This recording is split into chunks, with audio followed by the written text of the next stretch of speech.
Nous sommes le mardi 13 juin 2017. Un regard sur l'actualité en 12 questions avec vous, François Célineau. Bonsoir. Première question à chaud, incontournable. Quel bilan tirez-vous de ce premier tour des législatives ? Eh bien, bonsoir à toutes et à tous. Le bilan des élections législatives qui ont eu lieu dimanche 11 juin, d'abord et avant tout, doit, si on veut regarder les choses avec la hauteur de vue nécessaire, se résume par un phénomène historique sans précédent, c'est l'abstention. L'abstention est le véritable enseignement de ces élections, puisque pour la première fois dans l'histoire de France, je dis bien dans l'histoire de France et pas seulement dans la Ve République, le pourcentage d'inscrits qui se sont abstenus a dépassé 50%. Il y a eu très exactement 51,3% des électeurs inscrits qui ne se sont pas déplacés. C'est du jamais vu depuis 1848, depuis qu'on a les recensements de la participation aux élections législatives. J'ai d'ailleurs publié dès le soir même un article qui se trouve en ligne sur notre site upr.fr et qui le résume. Dans les maximums qu'il y avait eu tout au long de cette longue histoire, c'était dans les années 1853, 1857, c'est-à-dire sous Napoléon III, dans la partie du Second Empire que les historiens appellent l'Empire autoritaire, avant de passer à l'Empire libéral. C'est à ce moment-là qu'on avait eu des taux d'abstention qui étaient de l'ordre de 35% des suffrages. Et puis ensuite, ça avait beaucoup baissé. Je rappelle que dans les années 1970, notamment en 1973 ou en 1978, le taux de participation était de l'ordre de 80%, même davantage, c'est-à-dire que le taux d'abstention était inférieur à 20%. Ça veut dire quoi ? Ça veut dire qu'en gros, les gens se déplacent pour aller voter lorsqu'ils ont le sentiment que c'est très important, que ces élections vont avoir un réel impact sur leur vie quotidienne et sur la politique, et qu'il y a un vrai choix. Lorsqu'ils ont le sentiment qu'il n'y a pas de choix, les gens ne se déplacent pas. C'est la raison pour laquelle, pendant très longtemps, c'était les records de l'Empire autoritaire de Napoléon III, donc la première partie du Second Empire, donc encore une fois 1852, je crois, et 1857, où il y avait eu 35% d'abstention. Ce qui se passe maintenant depuis plusieurs années défie l'imagination, ou en tout cas montre une rupture de nature historique, puisque nous avons battu le record de 1867 en 2002, lorsque le premier tour des élections législatives a connu en 2002 un taux d'abstention supérieur à 35%. Ce taux d'abstention a atteint, je crois, plus de 38% en 2007.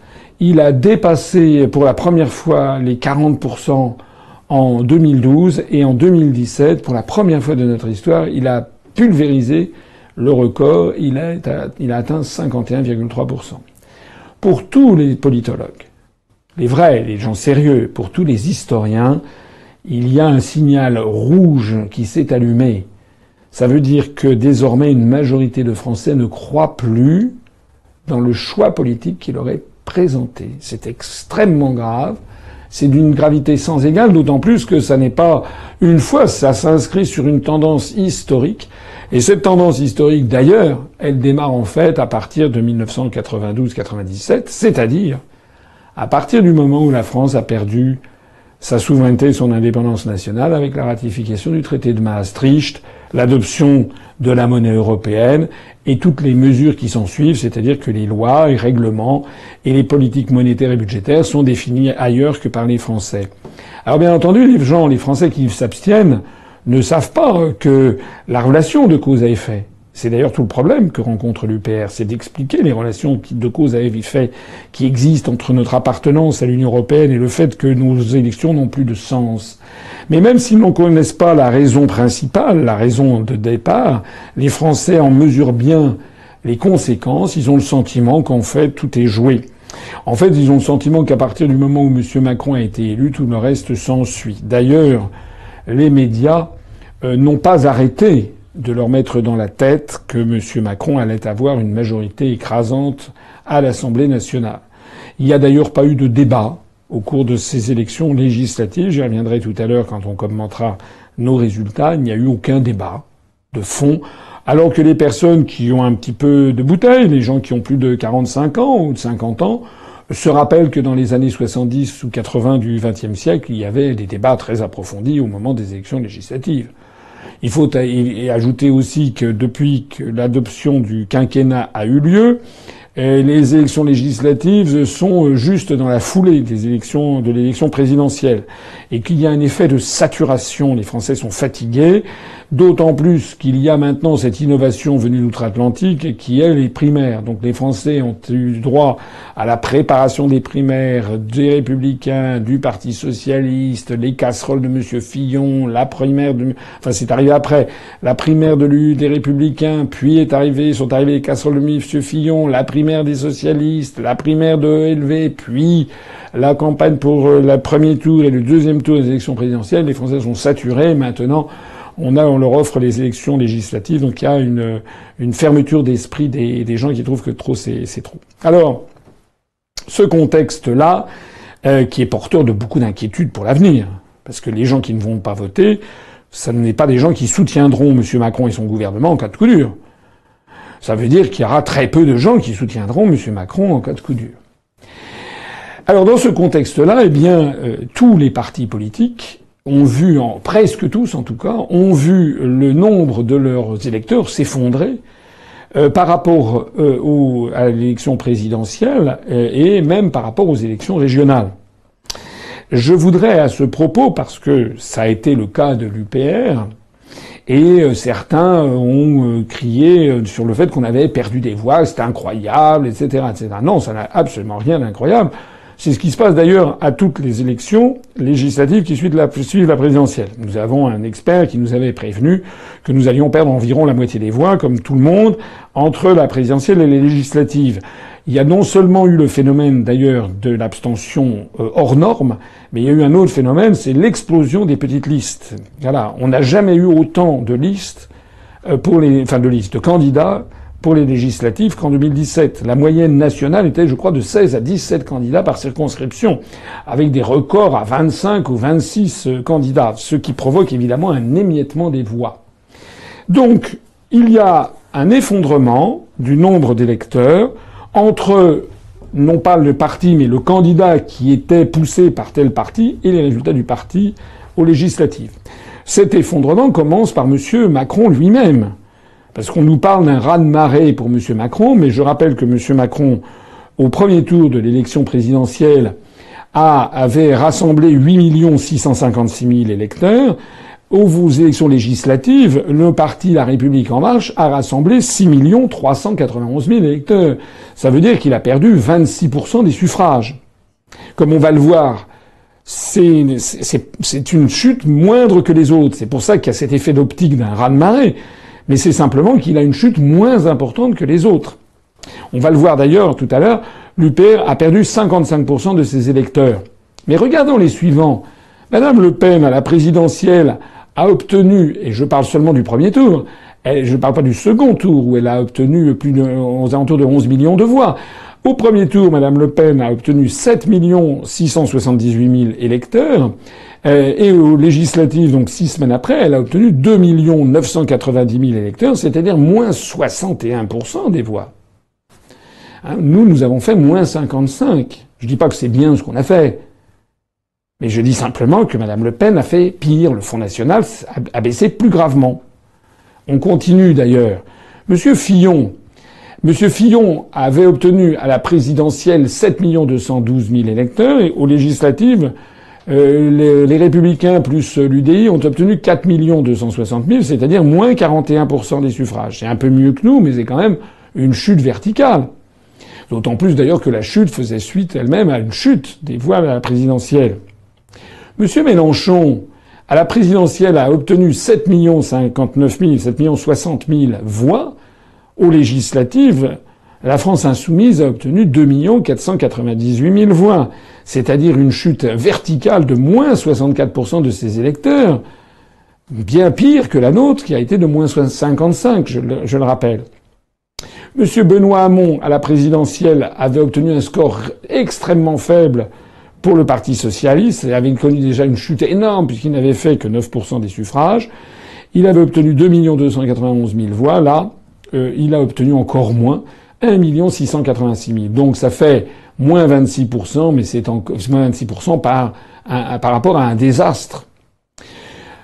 Le pompon, le record de l'effondrement, c'est M. Dupont-Aignan, qui a obtenu 1 695 000 voix à la présidentielle et aux législatives a obtenu 265 000. C'est-à-dire que M. Dupont-Aignan, entre la présidentielle et les législatives de son mouvement Debout la République, a perdu 84%, 84,3% des électeurs. Donc là, ça a une signification politique. Ça veut dire que M. Dupont-Aignan a été victime, comme tout le monde, de la montée de l'abstention et des listes, de la multiplication des listes, mais il a été également victime du choix politique, de l'alliance politique qu'il a nouée avec Madame Le Pen entre le premier et le deuxième tour. Il a presque perdu 9 électeurs sur 10. C'est tout à fait considérable. Et puis, Monsieur Lassalle, qui avait obtenu 435 000 voix à la présidentielle, aux législatives, la chute a été supérieure à 95%, parce que je crois qu'il a eu que 2 ou 3 candidats qui se sont présentés en son nom. Il n'a pas pu faire autre chose. Monsieur Poutou, qui avait obtenu 394 000 suffrages à la présidentielle, le NPA n'a pu présenter que 35 candidats, donc ils ont perdu plus de 95% de leurs suffrages. Et puis votre serviteur, François Asselineau, moi j'avais obtenu 332 000 suffrages à la présidentielle. Aux législatives, nous avons obtenu 149 000 suffrages, une évolution de moins 55%. Alors je vais pas dire que c'est bien, évidemment.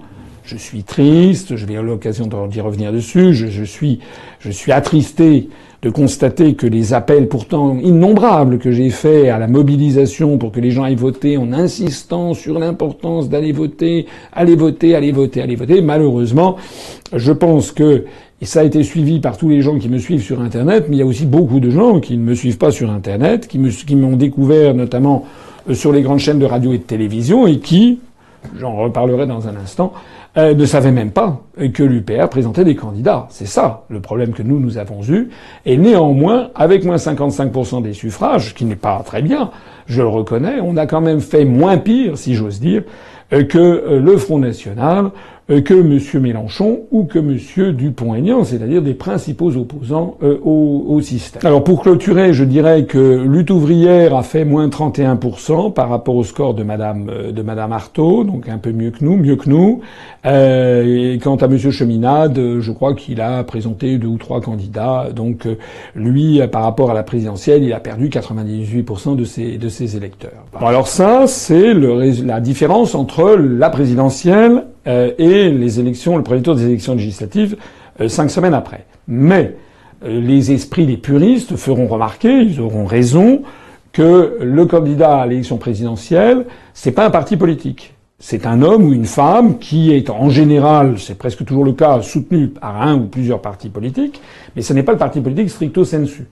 Donc certains nous ont reproché, ont dit mais il faut comparer par rapport aux dernières élections nationales, c'est-à-dire les élections régionales du 6 décembre 2015, et quelques personnes nous ont reproché d'avoir perdu des voix par rapport à ce que nous avions fait le 6 décembre 2015. Alors c'est exact.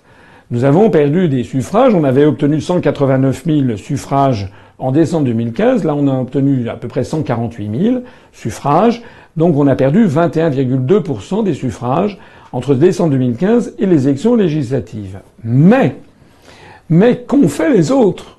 Le Front National, aux élections régionales, avait obtenu, de 2015, avait obtenu 6 019 000 suffrages.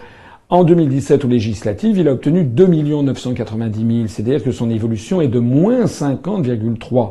Là où nous avons perdu 21% des suffrages entre les régionales de 2015 et les législatives de 2017, le Front National a perdu plus de la moitié de ses électeurs. Debout la France de M. Dupont-Aignan, en 2015, avait obtenu 827 000 électeurs. En 2017, aux législatives, il en obtient 265 000. Il a perdu plus des 2/3 de ses électeurs, moins 68%, là où nous n'avons perdu que 21% des suffrages. Les Républicains et l'UDI sont passés de 5 828 000 suffrages en 2015 à 4 260 000 suffrages en 2017. Ils ont donc perdu moins 26,9%, c'est-à-dire que leur chute a été plus importante et plus grave que celle de l'UPR. EELV, ils sont passés de 1 440 000 suffrages en 2015 à 974 000. Ils ont perdu moins 26,9%. C'est une chute plus importante que celle connue par l'UPR. Le PS, le PCF, le Front de gauche et le Parti radical de gauche, mis tous ensemble, sont passés de 5 967 000 suffrages au régional de 2015 à 4 906 000 en 2017. C'est une chute de moins 17,8%. Un peu moins forte que la nôtre, c'est exact. Ça recouvre d'ailleurs des évolutions contradictoires parce que le PS alors a subi un véritable effondrement. Mais en revanche, est apparue une force complémentaire qu'on a intégrée dans le score de 2017, qui est le score de la France insoumise, qui n'existait pas, mais qui s'est substitué en partie à une petite partie du PS, une petite partie du front de gauche. L'extrême gauche, entre 2015 et 2017, est passée de 334 000 suffrages à 175 000. Ils ont perdu 47,6% des suffrages. Et donc, dans cette évolution générale, eh bien, le score de l'UPR, qui est passé de 189 000 suffrages en 2015 à 148 734 en 2017, moins 21,2%, eh bien, je suis désolé de le signaler, enfin je suis ravi de le dire, mais désolé pour les gens qui nous critiquent. Ça n'est pas un si mauvais score que cela. Je ne vais pas dire que c'est un bon score, mais dans la mesure où on a été quasiment ceux qui se sont le moins effondrés, ça n'est pas un si mauvais score. Pourquoi tous ces partis se sont effondrés? Je répète qu'il y a eu aux législatives une très forte abstention. Il y avait d'ailleurs une forte abstention aussi en 2015, mais qu'il y avait beaucoup plus de listes qu'au régional. Et puis, bien entendu, qu'il y a eu le phénomène En Marche. C'est le phénomène En Marche qui a drainé, a aspiré toute une partie des électeurs. Ça veut donc dire au total que nous avons été moins impactés que les autres. Ça veut donc dire, c'est un indice, il y en a d'autres, on y reviendra, c'est un indice comme quoi, et finalement l'électorat de l'UPR, c'est pas un électorat parfaitement figé, parfaitement captif, mais c'est un électorat qui a tendance à mieux résister que les autres. Mais justement, parlons de l'UPR. Quel bilan pour le parti? Alors le bilan, il a venant après l'élection présidentielle qui avait déçu les électeurs, puisque certains de nos électeurs, de nos sympathisants imaginaient, je ne parle pas de ceux qui prenaient un petit peu leur rêve pour des réalités, qui pensaient que je serais élu au premier tour. Ça fait sourire avec le recul du temps, mais c'est normal quand on croit à une idée. Il y a des gens qui s'enthousiasment et qui perdent un peu de vue la lourdeur, l'inertie du suffrage universel. Mais c'est vrai qu'à l'élection présidentielle, moi, personnellement, j'espérais faire aux alentours de 2 ou 3. Bon, ça s'est soldé avec 0,92. Ça a été une douche froide pour beaucoup de gens et j'ai été moi-même un peu déçu. Là, nous avons obtenu 148 734 suffrages aux élections législatives, et ça a été perçu comme une nouvelle douche froide, et certains ont même dit que voilà, c'était la fin du mouvement parce qu'on baissait. Non, c'est pas du tout la fin du mouvement, je viens de l'expliquer. Ah oui, il y a certains qui me disent oui, vous voulez vous défausser de vos responsabilités, on va parler de mes responsabilités, on va d'ailleurs parler des responsabilités de tout le monde, mais vous voulez vous défausser des responsabilités parce que vous comparez aux autres. Non, je ne me défausse absolument pas de mes responsabilités, on va en parler, mais il faut quand même être raisonnable. On ne peut pas dire que le score de l'UPR est un désastre absolu lorsque l'on voit que sur tous les critères que je viens de citer, nous avons fait plutôt mieux que les autres. Voilà, même si ça n'est pas très bon. Évidemment, nous avons fait moins bien qu'En Marche, ça c'est évident. Mais tout le monde a fait moins bien qu'En Marche.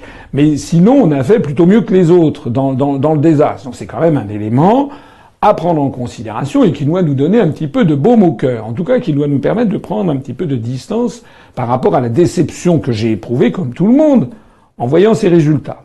Bon, ça c'est la première chose. La deuxième chose, c'est que nous avons une déception dans la déception, c'est que j'espérais que nous obtiendrions 50 circonscriptions avec plus de 1%. Malheureusement, nous y avons échoué.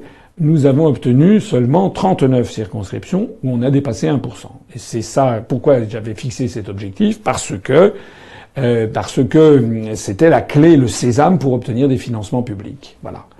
Et nous n'avons donc pas de financement public. Voilà la cruauté de cette situation pour les 5 ans qui viennent. Je voudrais quand même préciser quelques éléments d'appréciation là aussi sur ces questions de financement public. Il faut savoir que au moment de la présidentielle, on avait fait le calcul, il y avait eu 180 circonscriptions, on avait dépassé 1%. Là, on est tombé à 39, ce qui prouve comment il y a un effet, une moindre mobilisation. C'est pour ça que j'avais dit, redit. Enfin, on ne peut pas me le reprocher de ne pas l'avoir dit. À toutes mes interventions, j'ai appelé les gens à la mobilisation. Malheureusement, la mobilisation a été insuffisante. Ce qui est triste, ce qui est vraiment presque rageant, c'est qu'il s'en est fallu d'un cheveu pour qu'on parvienne à avoir 50 circonscriptions. Puisque si le seuil n'avait pas été de 1%, 1,0, mais de 0,95%, là on a 52 circonscriptions où on a dépassé les 0,95. Il s'en faut parfois de quelques... Par exemple, le soir du premier tour, on avait calculé qu'il y avait 38 circonscriptions, on avait dépassé 1%. Puis il y a une circonscription, la troisième circonscription de l'Oise, où il y a eu un recalcul dans la nuit, et on nous a attribué une voix de plus, et la voix de plus a fait passer de 0,99 à 1,0 et quelques. Et donc on a eu 39 circonscriptions. Ce qui veut dire qu'au total, on aurait probablement eu les 50 circonscriptions avec plus de 1% si on avait eu simplement 300 ou 400 voix dans ces 9 circonscriptions manquantes au total. C'est-à-dire une poignée de voix dans chacune des circonscriptions. C'est ça qui est rageant. La deuxième chose que je voudrais dire, c'est que maintenant, nous n'avons pas de financement public. C'est très embêtant, c'est triste, mais il n'y a quand même pas mort d'homme. Et les sommes en jeu, qui sont importantes, très importantes pour un particulier, restent relativement modestes au niveau des partis politiques. Imaginons que nous ayons eu les 50 circonscriptions avec 1% des suffrages. Nous aurions obtenu en gros 148 734 suffrages, c'est le score actuel, multiplié par 1,42, ce qui fait quelque chose comme 211 200 euros. Bon, mettons, si on avait eu 150 000 suffrages, c'était bon. On avait quoi? On avait à peu près 212 000 euros par an de financement public.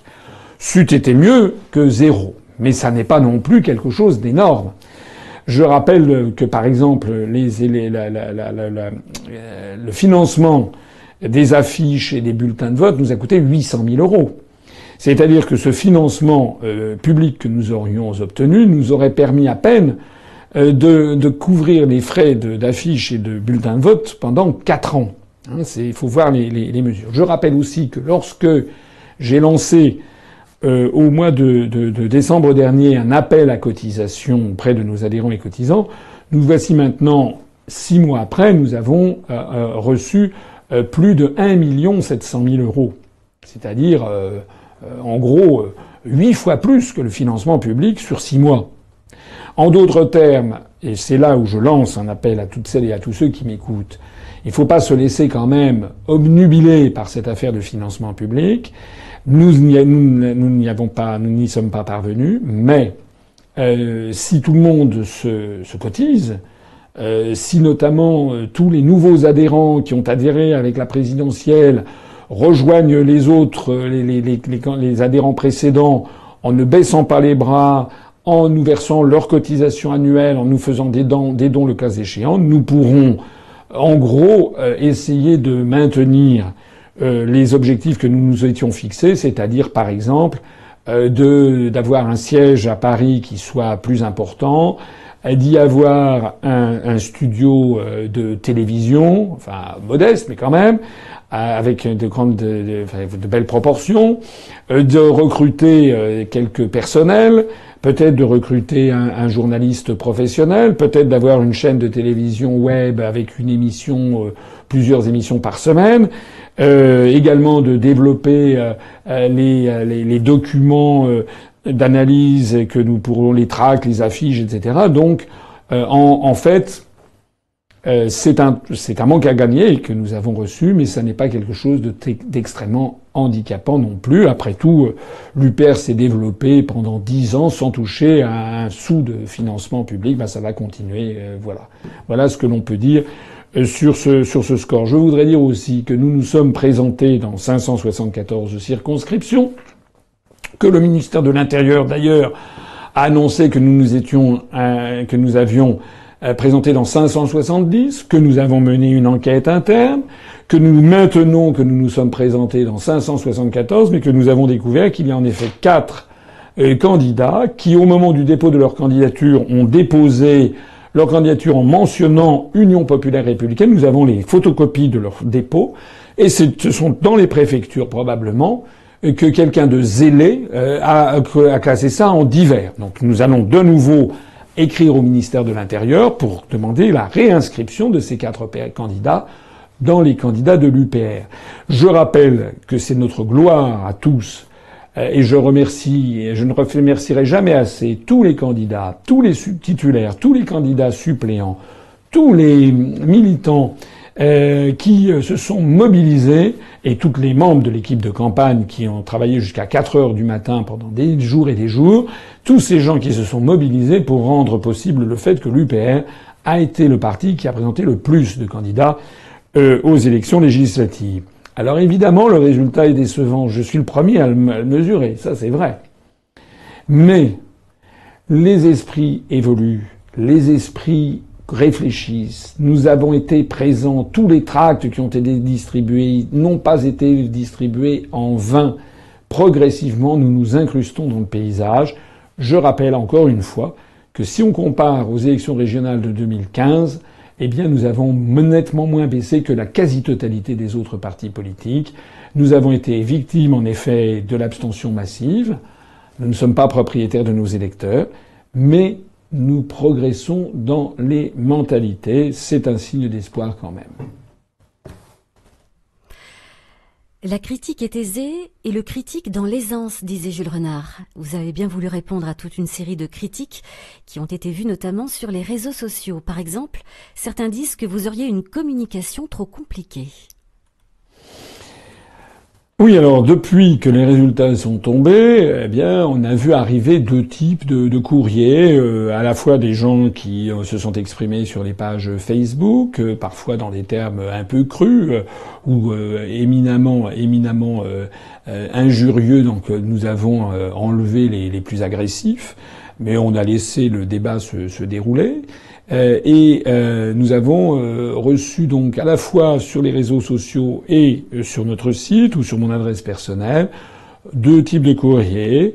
D'une part, des courriers d'encouragement, de remerciement qui étaient adressés aussi à l'ensemble des cadres du mouvement, à l'ensemble des candidats. On a reçu beaucoup de lettres d'encouragement, ne vous démotivez pas, ne baissez pas les bras, etc. Et puis on a reçu aussi un certain nombre de critiques qui nous sont parvenues. Alors, je remercie toutes les personnes qui nous ont fait des encouragements. Certains ont envoyé des messages extrêmement gentils, et nous y sommes très sensibles, parce qu'il y a quand même derrière ces résultats, il y a des êtres de chair et de sang qui ont consacré des heures et des heures pour travailler, la plupart bénévolement pour l'UPR, qui ne méritent pas qu'on leur crache à la figure, parce que nous avons baissé de 21% des suffrages par rapport au régional de 2015, alors que tous les autres partis ont baissé de 40 ou 50 ou 60%. J'insiste encore une fois là-dessus. Je trouve qu'il y a des gens qui ont passé les limites de la décence, surtout lorsqu'il s'agit de personnes qui critiquent et qui eux-mêmes n'ont absolument pas levé le petit doigt. Il y a d'ailleurs en général une forte corrélation entre les uns et les autres. Néanmoins, je crois qu'il est important de répondre aux critiques, parce que je ne suis pas, j'ai vu des gens qui disent que je me défile. Non, je me défile absolument pas. Je ne me suis jamais défilé de ma vie en quelque circonstance que ce soit. Je ne vais pas me défiler de parler de ce bilan. D'autant plus que je trouve que ce bilan, encore une fois, est très décevant et c'est une douche froide, et comme tout le monde, j'ai été très déçu. Mais ça n'est pas, et j'insiste là-dessus, si quelqu'un le regarde de façon honnête, ça n'est pas un résultat aussi catastrophique que certains veulent bien le dire. Avant de répondre à ces questions, je voudrais quand même dire quelque chose qui me paraît important et qui est fondamental. Nous n'avons été médiatisés dans les grands médias à aucun moment de ces élections. C'est ça, la réalité de la situation. La réalité de la situation, c'est que, je vais répondre à toutes les questions, mais il faut quand même que les gens, sauf s'ils sont de mauvaise foi, comprennent que M. Macron et son mouvement En Marche ont dû bénéficier d'à peu près 95% non seulement du temps de parole, mais des commentaires, et tous les partis, et tous les médias, et c'était le raz-de-marée, et puis les sondages, enfin, c'est ça la mise en condition. On a mis dans la tête du peuple français que de toute façon l'affaire était pliée, qu'En Marche aurait la majorité. C'est ce qu'ont inventé les Américains, ça s'appelle la prophétie autoréalisatrice. C'est d'ailleurs l'une des raisons pour lesquelles il y a eu une telle abstention. C'est que malheureusement, beaucoup de Français sont encore victimes de cette manipulation, et ils se sont dit, bon bah c'est plié, c'est pas la peine d'y aller, c'est Macron qui va l'emporter. C'est ça qui est très vicieux. Et j'insiste sur le fait que nous n'avons pas été médiatisés du tout. Depuis la fin du premier tour de l'élection présidentielle, nous avons eu 0 heure, 0 minute et 0 seconde sur tous les grands médias du pays, alors que nous étions le parti qui présentait 574 candidats, qui en présentait le plus, alors que j'avais obtenu près de 1% des suffrages à la présidentielle. Le scandale numéro 1, il est là. Et il est là d'autant plus que toutes les études montrent qu'il y a une corrélation quasi parfaite entre le nombre de minutes passées dans les médias et le résultat dans les urnes. C'est quand même ça qu'il faut que les gens qui suivent ça avec attention aient à l'esprit. C'est pas sur des sujets. Alors, des sujets on n'aurait pas fait ci, on n'aurait pas fait ça. Alors, on va en parler. Alors, la première question que vous me dites, c'est que j'aurais une communication trop compliquée. C'est une plaisanterie. J'ai déjà eu l'occasion de l'expliquer, j'y reviens. Il y a des gens qui disent oui, vous employez des mots trop compliqués, ubérisation. Non, je crois que tout le monde comprend. Et puis même si on ne comprend pas un mot, je crois que mes analyses se démarquent sur la scène politique française par au contraire leur extrême compréhensibilité, si j'ose dire, c'est leur extrême limpidité. C'est ce que je dis est toujours extrêmement clair et net. Et j'ai déjà eu l'occasion de le dire, mais j'insiste de nouveau. Si ce que je disais, si la communication que je fais personnellement, la communication du mouvement plus généralement, était trop compliquée, était trop intellectuelle, eh bien nous aurions, par construction, nous aurions nos meilleurs scores dans les circonscriptions de France où il y a le plus de diplômés de l'enseignement supérieur, c'est-à-dire en gros les quartiers les plus riches. C'est-à-dire Neuilly, le 16e arrondissement de Paris, le 5e, 6e et 7e arrondissement de Paris, donc les endroits où il y a des étudiants, etc. Et en revanche, nous aurions, enfin des diplômés, en revanche, nous aurions des scores très mauvais dans les quartiers très populaires où il y a, par construction, beaucoup moins de diplômés de l'enseignement supérieur. C'est exactement le contraire qui est vrai. Je rappelle que c'est à Neuilly, dans les circonscriptions les plus huppées de la banlieue parisienne ou de la région lyonnaise, ou dans les dans le 5e, 6e et 7e arrondissement de Paris, c'est là que nous faisons les plus mauvais scores de France. Là où nous faisons les meilleurs scores de France, c'est à Mantes-la-Jolie, dans le quartier du Val-Fouré. C'est dans l'ensemble de la Seine-Saint-Denis, en particulier à Aulnay-sous-Bois, où je me suis moi-même présenté. C'est dans des quartiers défavorisés, notamment à l'est de la capitale, les quartiers nord de Marseille, etc. C'est là que nous faisons les meilleurs scores. Donc ça n'est pas vrai. C'est pas que notre communication est trop compliquée. En fait, le vote, les gens comprennent.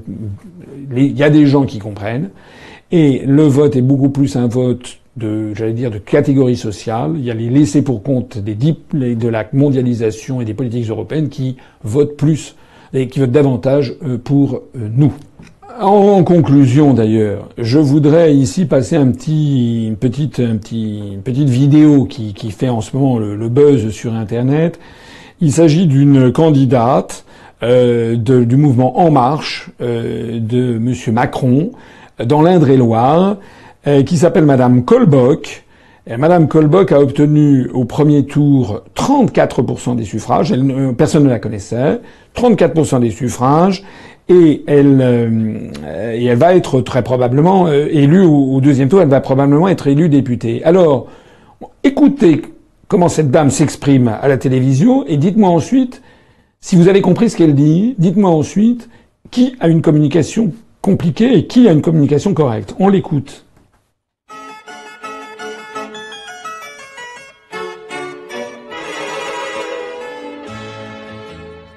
Faut-il changer de modèle social français ? À partir du moment où le modèle social français effectivement, par rapport à la crise actuelle, c'est pas quelque chose qui est contradictoire avec les propositions d'Emmanuel Macron sur l'évolution de l'emploi par rapport à la situation actuelle.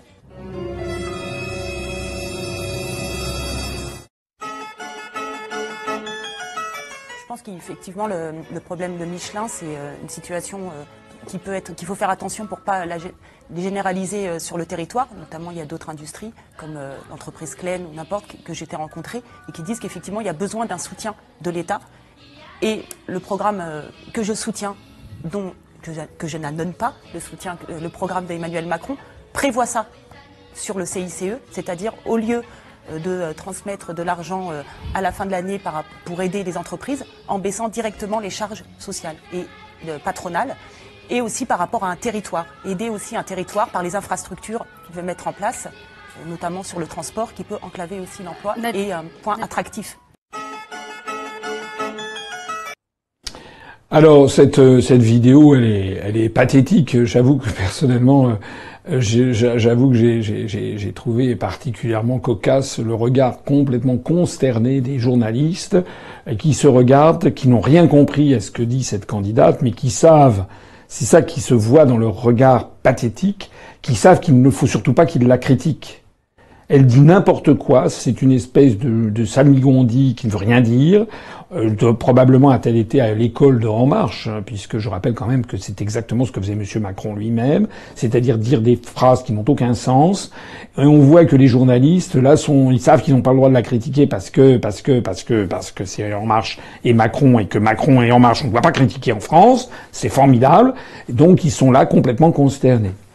Alors ça, je pense que cette vidéo, alors je dis pas que tous les candidats En Marche sont comme ça, bien sûr, mais qu'il y en a quand même un bon paquet, et qui suivent la voie de leur maître, c'est-à-dire un programme qui n'existe pas, des propositions, des phrases qui sont complètement vides de sens. Eh bien, Madame Colbock a fait 34% des suffrages, il va probablement être élu au deuxième tour. Qu'est-ce que ça veut dire? Ça veut dire que ça n'est pas la communication qui compte. Ça veut dire que pour énormément de Français, et c'est le drame auquel on est confronté, c'est que ce qui compte, c'est l'étiquette. Et que dans la mesure où les médias ont dit En Marche va obtenir la majorité des voix, il y a eu beaucoup d'électeurs, 34% des électeurs étant des votants, pas des électeurs. Il y a eu 50% d'abstention, mais il y a eu donc eu à peu près 16% des électeurs dans cette circonscription d'Indre-et-Loire, c'est-à-dire un électeur sur 6, qui n'a même pas fait attention à ce que disait Madame Colbock, qui sont allés voter pour Madame Colbock, comme leur disaient les médias. Voilà la situation tragique dans laquelle nous sommes. Au chapitre des critiques toujours, certains trouvent que votre programme n'est pas suffisamment proche des préoccupations des Français. Alors, premièrement, je répondrai ce que je viens de répondre. Allez voir les autres, allez voir En Marche. Et en quoi ce qu'a dit cette dame était proche des préoccupations des Français? Je ne sais pas. Moi, je dis que notre profession de foi, elle avait mis au dos toute une série de propositions qui étaient extrêmement concrètes.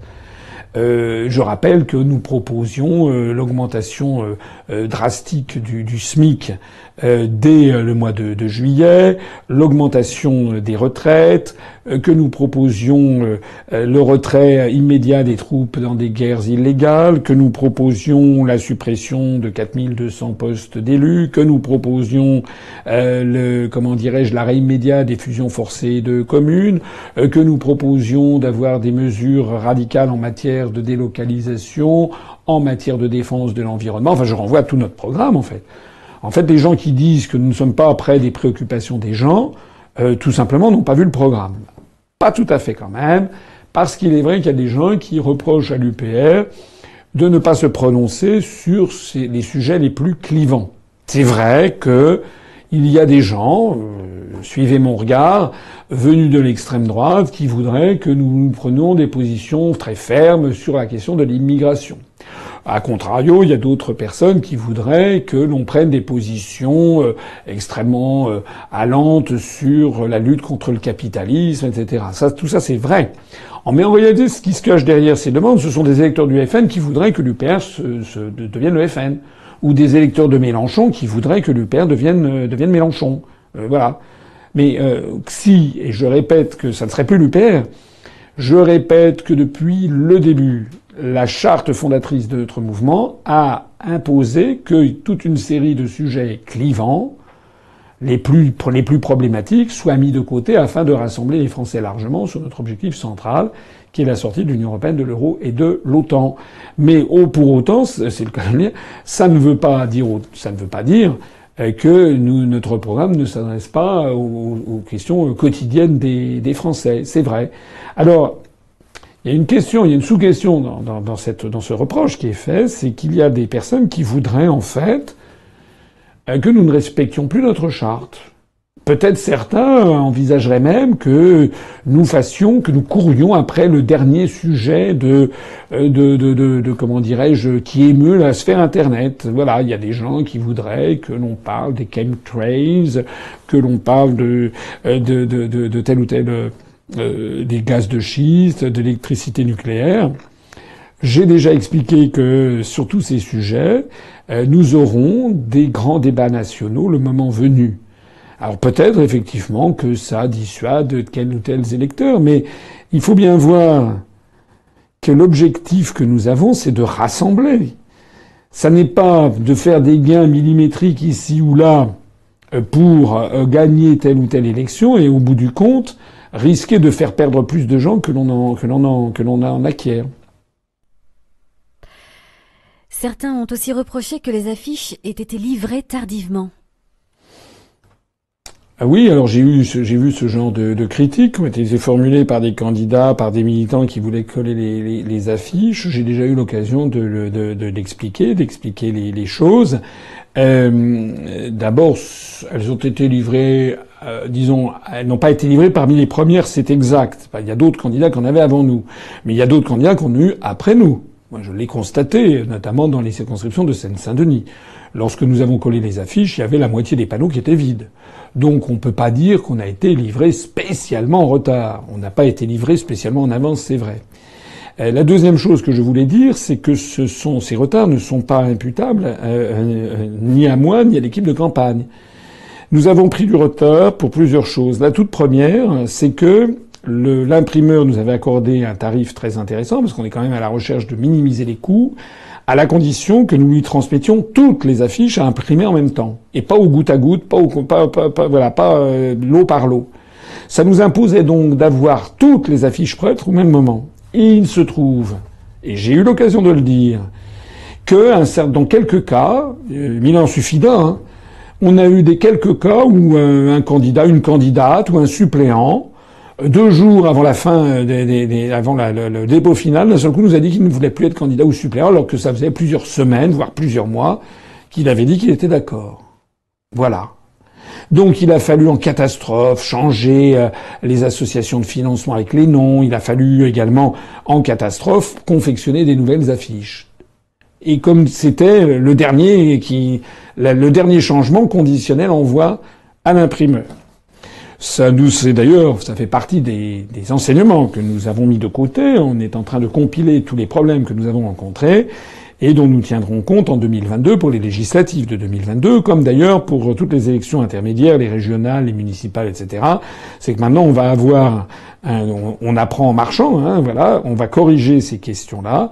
On s'y prendra plutôt encore que nous ne l'avons fait et on fera signer aux candidats un engagement sur l'honneur à ne plus décider de ne plus être candidat. Alors c'est pas la seule raison, c'est que par ailleurs notre imprimeur a fait des diligences normales, mais ensuite on a eu des problèmes avec le routeur de l'imprimeur, parce que il a pris plus de temps que prévu, pour une raison, c'est que comme nos affiches ont été un petit peu retardées par ces affaires, et que évidemment le routeur il est au même moment obligé d'envoyer des affiches pour tous les autres candidats, voilà, on avait perdu notre tour. Donc c'est vrai qu'on a eu des retards de cette nature.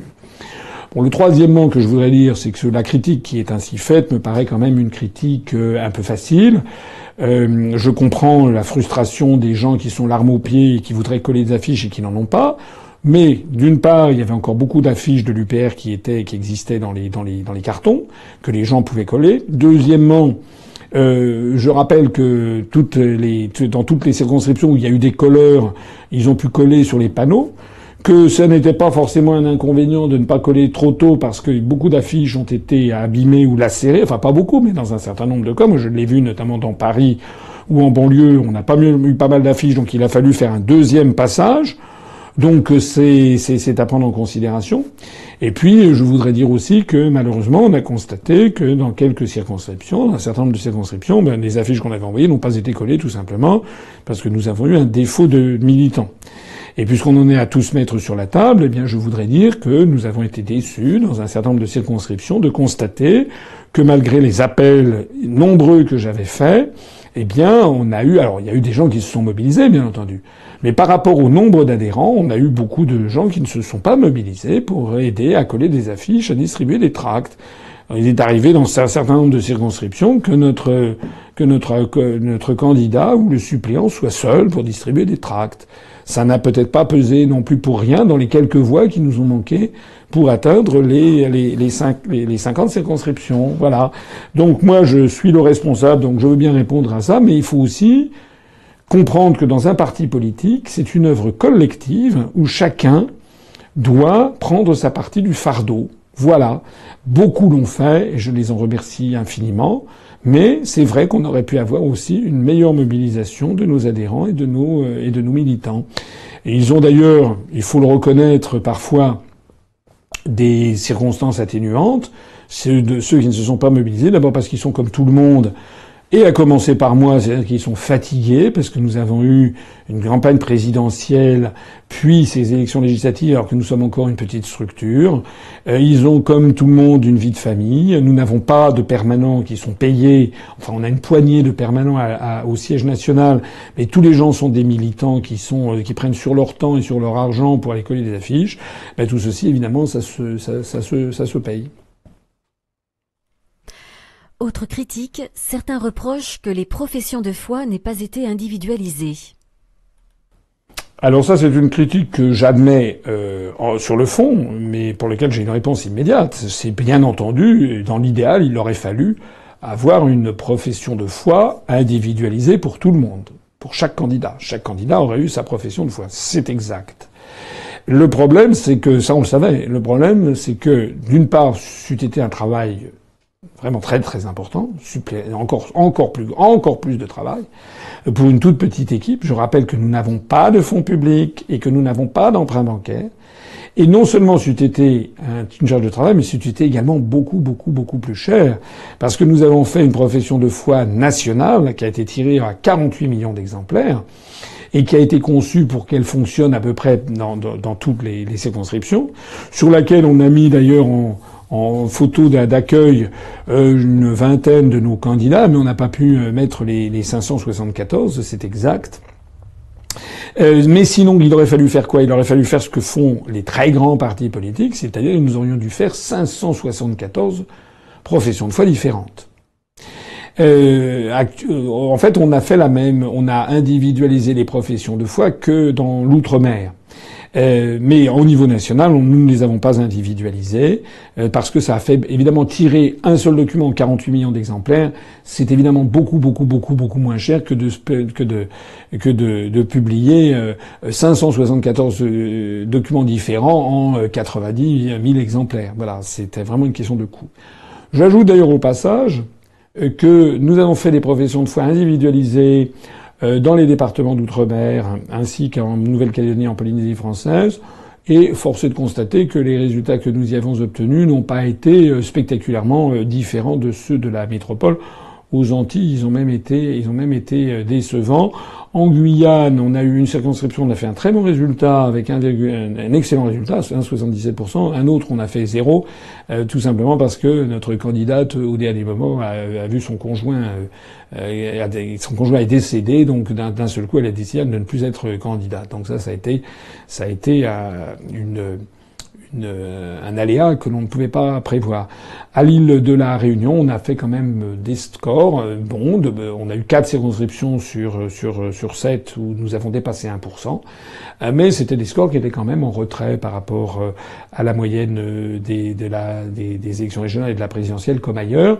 Donc voilà, en Nouvelle-Calédonie, on a eu des scores assez mauvais, là pour le coup, alors qu'on avait eu des meilleurs scores à la présidentielle, avec 2,4% au niveau du territoire.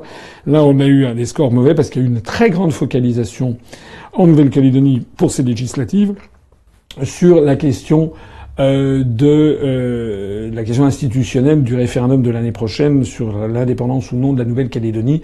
Et puis les médias ont donné une énorme priorité aux candidats locaux très connus, alors que ça n'était pas le cas pour la présidentielle. Voilà. Donc on avait fait un très bon score pour la présidentielle, on a fait un score vraiment décevant en Nouvelle-Calédonie. Voilà, tout ça pour dire que les professions de foi ne font pas tout, loin de là, loin de là. Évidemment que pour les législatives de 2022, si nous avons beaucoup plus d'argent, évidemment que nous ferons comme les autres, on essaiera d'avoir des professions de foi avec la photo de chaque candidat, mais ça nous coûtera beaucoup plus cher et on en revient toujours à ce nerf de la guerre qui est l'argent. François Asselineau, n'aurait-il pas fallu présenter moins de candidats en leur allouant davantage de moyens ? C'est encore une critique que j'ai entendue. Alors là, je ne sais pas très bien quoi répondre parce que voilà, on ne sait pas. Avec des si, on mettrait Paris en bouteille, comme dit le proverbe. Oui, peut-être que si on avait présenté moins de candidats, on aurait pu mettre un petit peu plus d'argent, mais on n'aurait pas eu suffisamment d'argent. Parce que l'économie sur les 500, sur les, mettons, 200, si on avait présenté 350 candidats au lieu de 574, l'économie sur les 274 professions de foi, on aurait peut-être fait tirer, 15 millions de professions de foi en moins. Peut-être on aurait pu faire des professions de foi individualisées. J'ai pas fait le calcul dans ces 350, ça reste à démontrer. Je ne suis pas sûr que ceci aurait changé la donne. Ce dont je suis en revanche pratiquement certain, c'est que nous aurions fait beaucoup moins de voix au niveau national. On a quand même fait 148 734 voix. Si on avait été dans 350 circonscriptions au lieu de 574, il y a forcément, on aurait fait beaucoup moins de voix. Ça, c'est évident. Peut-être certains peuvent se dire on aurait mis plus, on se serait davantage focalisé, on aurait peut-être dépassé les 50 circonscriptions avec 1%, parce que c'est le paradoxe de la loi et qui ne tient pas compte du nombre total de voix obtenues, mais qui tient compte des 50 circonscriptions avec 1%. J'y reviendrai tout à l'heure peut-être. Mais on aurait eu beaucoup moins de voix, le gain financier eût été beaucoup plus faible. Et puis encore une fois, un parti politique, c'est un parti qui se présente partout. Nous restons maintenant bien dans l'esprit, nous nous sommes présentés partout. Et je me permets d'insister sur le fait, et vous le savez bien, toutes les personnes qui ont adhéré à l'UPR, elles ne l'ont très rarement fait au bout de quelques jours. Elles l'ont fait au bout d'un mois, 2 mois, 6 mois, 1 an. Je répète qu'actuellement, nous avons planté des graines, des petites graines qui sont en train de germer pendant la présidentielle et pendant les législatives. Et c'est important que nous ayons été présents partout. Certains trouvent que vous n'êtes pas assez réactif pour intervenir auprès du CSA, du ministère de l'Intérieur, du Conseil d'État et du Conseil constitutionnel.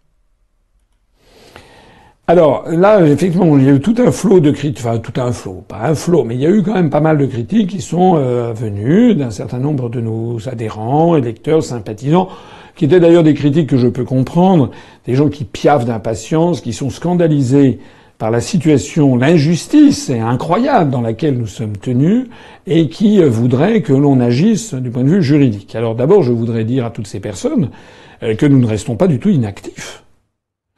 On reste pas inactifs. On va prendre les questions les unes après les autres. Le CSA, nous avons écrit au CSA, notamment après la décision que le CSA a prise suite à la demande de En Marche. Vous savez qu'En Marche avait dit qu'il n'avait pas assez de temps de parole.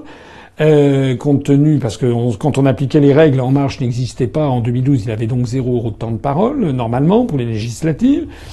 Donc, En Marche avait saisi le Conseil d'État. Le Conseil d'État s'était tourné vers le Conseil constitutionnel. Le Conseil constitutionnel avait dicté une nouvelle jurisprudence en disant qu'il fallait tenir compte des scores obtenus pendant les élections intermédiaires, du nombre de candidats présentés, et également des sondages. Donc, selon ces critères, eh bien, l'UPR méritait, notamment en termes de nombre de candidats présentés, mais aussi en termes de score intermédiaire, méritait d'avoir plus que 0. On a donc écrit au CSA, et le CSA nous a répondu une lettre Une lettre que je vous mets à l'écran et que vous allez voir maintenant. Alors, je rappelle que nous avions saisi le Conseil supérieur de l'audiovisuel dans la foulée de la nouvelle jurisprudence du Conseil constitutionnel. Donc, on avait écrit, je crois que c'était le 30 mai au CSA, qui nous a répondu en prenant une marge comment dirais-je, significative, le 7 juin. C'est-à-dire 4 jours avant le premier tour. Et je rappelle que la campagne se terminait le 9 juin, le vendredi 9 au soir sur le CSA. Et M. Schrammeck nous a donc envoyé un courrier m'a envoyé un courrier suite à la saisine en disant « Monsieur le Président, vous sollicitez l'intervention du Conseil supérieur de l'audiovisuel afin que des représentants de l'Union populaire républicaine soient invités à s'exprimer dans les médias audiovisuels en vue du premier tour des élections législatives. Le Conseil en a délibéré lors de sa séance du 7 juin 2017. » C'est-à-dire 2 jours avant la fin de la campagne, alors qu'on l'avait saisi fin mai. Donc c'est vraiment se moquer du monde. Il y avait une urgence absolue. Je vous rappelle qu'En Marche, là, son problème a été réglé, le problème d'En Marche a été réglé en 24 heures. Monsieur Schrammeck poursuit en disant réuni en collège plénier le 31 mai, le Conseil avait constaté pour la période du 1er au 28 mai que sur la plupart des antennes, les différentes formations politiques au niveau national et dans les circonscriptions n'avaient pas bénéficié d'un accès équitable à l'antenne. Et comment ? Puisque nous étions quand même très très en arrière, alors qu'évidemment En Marche bénéficiait, et M. Macron bénéficiait absolument de la sollicitude de tous les grands médias. Le CSA, M. Schrammeck, le président du CSA, poursuit en disant il s'est inquiété, donc le CSA s'est inquiété par son communiqué du même jour, de la possibilité pour les radios et télévisions de rétablir les équilibres à 10 jours du premier tour du scrutin. En conséquence, le Conseil les a encouragés fermement à mettre en œuvre au plus vite les correctifs nécessaires. Soyez assurés qu'il est attentif à ce que les représentants de l'Union populaire républicaine bénéficient de cette préconisation. Voilà la réponse du CSA, que nous allons donc réécrire au CSA, parce que force est de constater que la lettre du CSA, qui nous est parvenue le 7 juin, mais enfin ils avaient déjà fait une préconisation, comme ils l'ont dit, le 31 mai, qui était générale, et le 7 juin, spécialement pour nous, n'a absolument pas été suivi des faits. Plus exactement, j'ai France 3 qui est venu me filmer sur le marché des pavillons sous bois pendant 5 minutes, et j'ai eu droit, je crois le vendredi, à un passage de à peu près 10 secondes ou 15 secondes à 13 heures. Voilà la réalité de la situation. Alors, tout ceci est quand même extrêmement grave. Tout ceci est grave parce que je me permets d'insister sur le fait que si la loi avait été respectée, c'est-à-dire si nous avions obtenu à peu près 1% du temps de parole, conformément au 1% que j'ai obtenu à la présidentielle.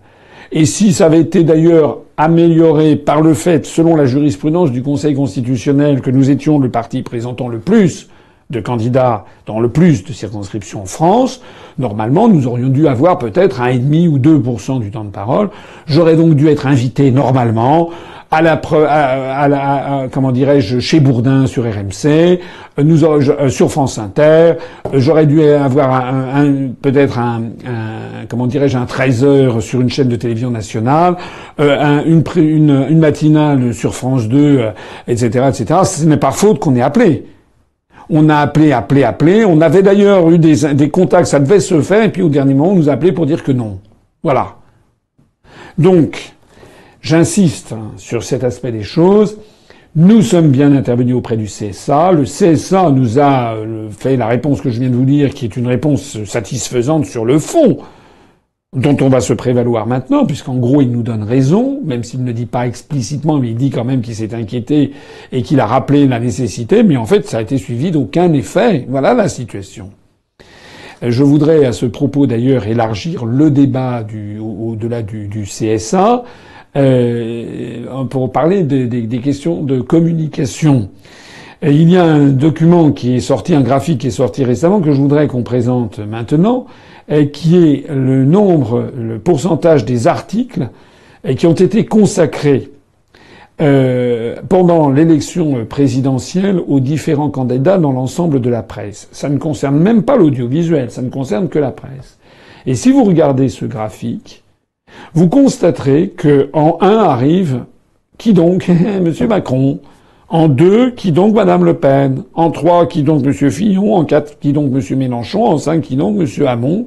C'est-à-dire exactement l'arrivée du tiercé dans l'ordre.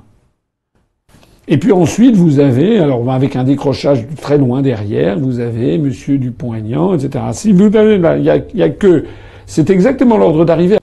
À 2 exceptions près, c'est que M. Poutou a eu plus d'articles que M. Lassalle, alors que M. Lassalle est arrivé à 1,29 alors que Poutou a fait 1,1.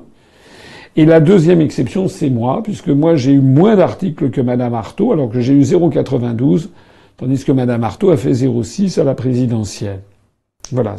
Ça veut donc dire, et là je renvoie à tous les spécialistes, et là ça n'est que les couvertures de la presse, mais si on avait, on les aura dans les mois qui viennent, certainement des études vont être faites sur le sujet, si on a la couverture médiatique en plus, on s'apercevra, eh bien, que ceux qui font l'élection, ce sont les grands médias. Hein, je l'ai déjà dit tout à l'heure, j'y reviens. Il faut arrêter de passer notre temps à critiquer l'UPR, à critiquer. Là, le problème numéro 1 que nous avons, ce sont les médias, et les médias qui nous traitent particulièrement mal, puisque alors que j'ai eu l'avant-dernier passage dans les médias, j'ai terminé devant Madame Arthaud. Ça veut donc dire que nous avons une meilleure mobilisation des électeurs que ce que pensent les médias.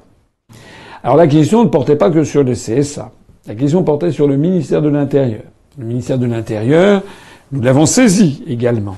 On a d'ailleurs diffusé la lettre de saisine du ministère de l'Intérieur et la réponse de M. Collomb. Nous l'avons saisi parce que le ministère de l'Intérieur a refusé de nous classer en UPR et en nous maintenant dans une classe indifférenciée de divers. J'ai déjà eu l'occasion d'expliquer tout ça, je renvoie à la lettre qui est en ligne sur notre site. Donc, évidemment, nous ne sommes apparus nulle part sur le site du ministère de l'Intérieur, nulle part dans les sondages, nulle part dans les relevés des résultats et dans les relevés de ce que faisait la presse. C'est un déni de démocratie, c'est volontaire. Quand on accumule tout ça, on voit bien qu'il y a une volonté absolument permanente de cacher l'existence même de l'UPR.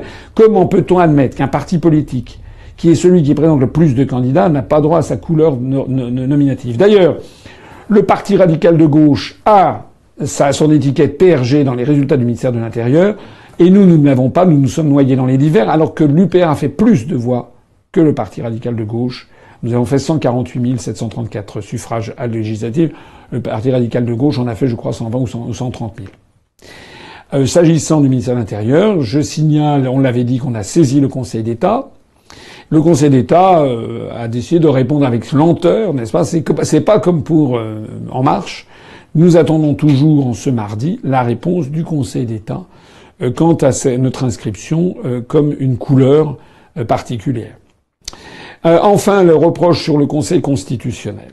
J'ai vu un certain nombre d'internautes qui reprochent collectivement à l'équipe dirigeante, qui même me soupçonnent d'avoir des pensées malveillantes contre mon propre mouvement. Certains pensent que c'est pas normal que nous n'ayons pas protesté auprès du Conseil constitutionnel au moment des élections présidentielles, et que nous n'ayons pas protesté avec l'affaire des circulaires électorales des professions de foi manquantes pour les législatives. Alors, je vais répondre à cette critique. Premièrement, s'agissant de l'élection présidentielle, certaines personnes, beaucoup d'internautes, ont signalé le cas d'une commune en Auvergne, je crois, où il y a eu une permutation du nombre de voix que j'avais obtenues par rapport à celle qu'avait obtenue M. Mélenchon. C'est-à-dire, je crois, dans cette commune, M. Mélenchon avait fait 3 voix et moi 63. Centralisé au ministère de l'Intérieur, c'est l'inverse qui a été fait. Alors moi, quand on m'a dit ça, j'ai dit, c'est effectivement très intéressant. Si c'est exact, il faudrait déjà vérifier, mais enfin, beaucoup de gens me l'ont signalé. Mais ce que j'ai dit, j'ai lancé un appel pour que, sur Facebook et auprès de nos militants, pour qu'on me donne d'autres cas à travers toute la France. Personne n'a trouvé d'autres cas. Certains ont dit oui, mais il y a eu 0% de bulletins blancs et nuls à Lyon. C'est pas normal. C'est vrai que c'est pas normal, mais ça a été ensuite corrigé. C'était une erreur de transcription au niveau national. Ce qui fait que pour l'instant, je n'ai pas vu pour l'instant de preuves probantes qu'il y ait eu des fraudes massives sur ces questions. Et j'insiste sur un aspect des choses qui est très important, c'est que pour l'élection présidentielle, on peut saisir le Conseil constitutionnel pendant 48 heures après les résultats. 48 heures après les résultats. Donc, nous n'avions pas les moyens, pendant 48 heures après les résultats du deuxième tour, on n'avait pas les moyens de contester, parce que le seul exemple que j'avais, c'était celui que je viens de citer, c'est très insuffisant. Je voudrais signaler aux gens plein de bonne volonté, et qui sont furieux des résultats, que même s'il était avéré qu'il y ait 10 ou 15 endroits où on m'a enlevé des voix, le Conseil constitutionnel a pour jurisprudence constante de n'annuler une élection que si les fraudes ou les erreurs sont massives au point d'avoir pu modifier le résultat des élections. C'est-à-dire que même si on avait trouvé 15, 20, 50 bureaux de vote où l'on met retiré 200, 300 ou 500 voix, même dans ce cas, le Conseil constitutionnel aurait reconnu qu'il y avait eu une erreur, mais n'aurait pas annulé l'élection, puisque de toute façon, ça n'aurait pas suffi à me qualifier pour le deuxième tour. Voilà la raison pour laquelle nous n'avons pas saisi le Conseil constitutionnel, parce que nous sommes redevables également de la renommée de notre mouvement. Moi, je n'ai pas envie. Moi, je saisis le Conseil d'État, ou je saisis le CSA, ou je saisis le ministre de l'Intérieur à bon escient. Je ne veux pas saisir le Conseil constitutionnel à mauvais escient, sachant que nous n'avons pas matériellement quelque chose pour faire valoir notre bon droit. Le Conseil constitutionnel, en revanche, nous allons le saisir pour l'affaire des circulaires électorales des législatives. Parce que c'est vrai qu'il y a une quinzaine de circonscriptions où les circulaires électorales, les professions de foi n'ont pas été envoyées aux électeurs par la société de routage, d'ailleurs société privée, et qui tout simplement n'a pas mis dans les envois aux électeurs notre profession de foi, pas plus d'ailleurs que notre bulletin de vote. Donc ça, c'est un truc avéré. On en a des preuves filmées. On a d'ailleurs un certain nombre de nos adhérents ou de nos militants qui ont gardé par devers eux une enveloppe non ouverte pour pouvoir le montrer devant un huissier, etc., etc. Je me permets de signaler que nous ne sommes pas les seuls. Il y a eu des dysfonctionnements assez importants dans un certain nombre de circonscriptions qui ont affecté l'UPR en prédilection, si j'ose dire, mais aussi d'autres mouvements politiques. Il y a eu des mouvements, le Front National, France Insoumise, l'extrême gauche. De façon générale, les petits partis politiques ont été victimes de ces dysfonctionnements. Alors là, c'est vrai que nous allons porter cette affaire devant le Conseil constitutionnel. Nous avons préparé les courriers, mais nous ne pourrons saisir le Conseil constitutionnel qu'à l'issue du deuxième tour, c'est-à-dire lundi ou mardi de la semaine prochaine. Nous allons donc le faire. Mais moi, je ne suis pas du tout certain de la suite des résultats, puisque je crois savoir que la jurisprudence du Conseil constitutionnel en la matière n'est pas très favorable. C'est-à-dire que même s'il y a des professions de foi qui n'ont pas été adressées, je crois que le Conseil constitutionnel n'a pas cassé pour autant les élections. Moi, je ne peux pas changer la jurisprudence du Conseil constitutionnel. Non plus que je ne peux pas changer la Constitution ni les lois. Donc il faut que les gens qui me font confiance comprennent que nous défendons bec et ongle nos intérêts en tant que de besoin dans le cadre de la législation existante. Hélas, c'est comme ça. Une dernière critique. Certains affirment que les Français ne seraient pas d'accord avec la sortie de l'Union européenne et de l'euro et qu'il faudrait donc mettre de l'eau dans votre vin. Alors ça, c'est une critique de fond. On a eu tout à l'heure des critiques sur le fait que la communication n'était pas bonne, qu'on ne parlait pas assez des problèmes quotidiens des Français, ou alors toutes les critiques sur les affiches arrivées trop tard, le fait que la profession de foi n'a pas été livrée, ou le fait qu'elle n'était pas individualisée. Tout ça, c'est des critiques. Là, c'est une critique tout à fait différente. Il y a en effet un certain nombre de personnes qui disent, ben voilà, le problème, c'est que les Français ne sont pas d'accord ne seraient pas d'accord avec la sortie de l'Union européenne. Ça leur fait trop peur, ou la sortie de l'euro. Et donc, il faut changer. Alors, ça, c'est une critique que je comprends, mais que je ne pourrais en aucun cas admettre. Parce que les gens qui font cette critique se méprennent sur ce qu'est l'UPR. Pourquoi est-ce que j'ai créé l'UPR? Et pourquoi il y a des gens qui nous ont rejoints? C'est pas pour avoir des postes. Ce n'est pas pour gagner les élections à tout prix. Et pour faire le contraire de ce que nous pensons. Moi, si c'était ça, je n'avais pas à créer l'UPR, j'aurais pu être ministre depuis belle lurette. Si j'ai créé l'UPR, c'est pour répondre aux problèmes de fond des Français. Le problème de fond de la France, c'est que sa souveraineté et son indépendance nationale ont été volées, et que tant que nous serons dans l'Union européenne, dans l'euro et dans l'OTAN, le désastre va se poursuivre et s'accélérer. Et ça n'est pas parce que une majorité de Français ne serait pas d'accord, ce qui reste à démontrer, mais même si tel était le cas, ça n'est pas pour autant que je vais dire vous avez raison, il faut rester dans l'Union européenne. C'est en vertu de ce genre de raisonnement d'ailleurs que tous les partis politiques proposent une autre Europe. Est-ce que vraiment les gens qui me font confiance me voient en train de dire bon finalement on va mettre de l'eau dans notre vin, on va dire on fait une autre Europe, un autre euro, on parle plus de la sortie de l'euro. C'est exactement d'ailleurs le débat qui en ce moment agite le Front National, où si j'ai bien compris, M. Philippot est complètement minorisé et que maintenant le Front National a décidé de ne plus vouloir sortir de l'euro. Mais qu'est-ce que c'est que cette histoire ? Soit on considère que l'euro c'est formidable et à ce moment-là on est pour, soit on considère que c'est une catastrophe et à ce moment-là on est contre. Mais on ne peut pas considérer que c'est une catastrophe et dire oui mais les Français sont pas prêts donc il faut... Non. Ça c'est en fait...